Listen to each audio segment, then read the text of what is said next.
ของท่านไหนไม่แน่นบอกได้นะครับ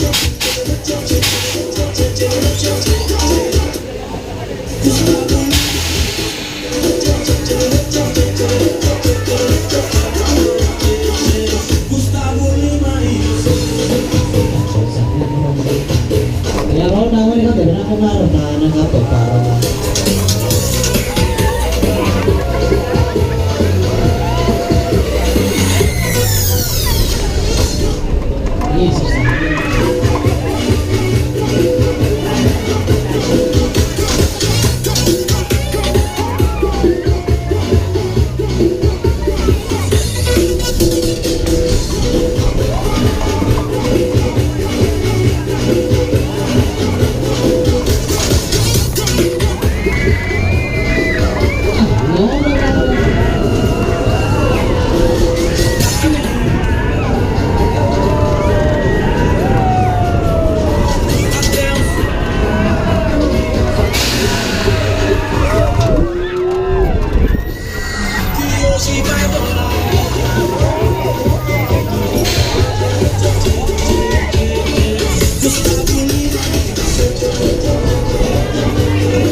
พร้อมแล้วนะครับขอเสียงคนไหวนะครับเรา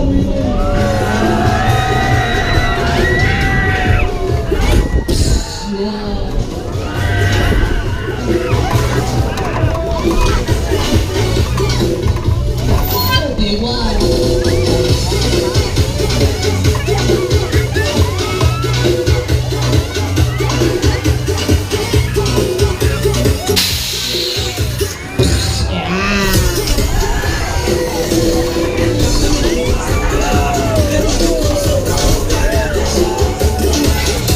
สบายๆนะครับทีนี้ครับรอบต่อไปนี้นะไม่มีเดี๋ยวเราเปิดกันไปเรื่อยๆครับเปิดไปจนกว่าจะมีคนเข้ามารอในคิวเลยนะครับ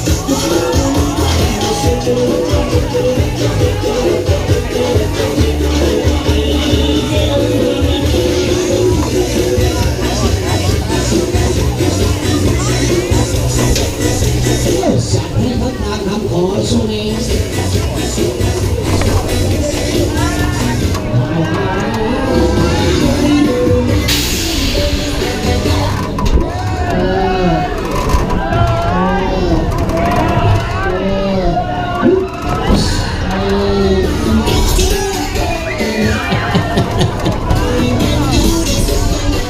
สุดยอด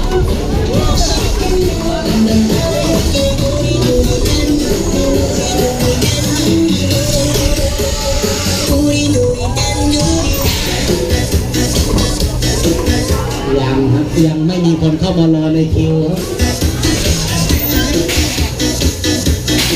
อย่างนี้มันต้องอีกสักหนึ่งชุดขำ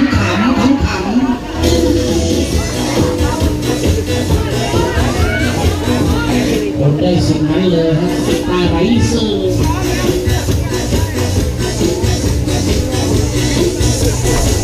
ไม่เชื่อลบหลู่ไม่จริงโอ้มาจากสงขลา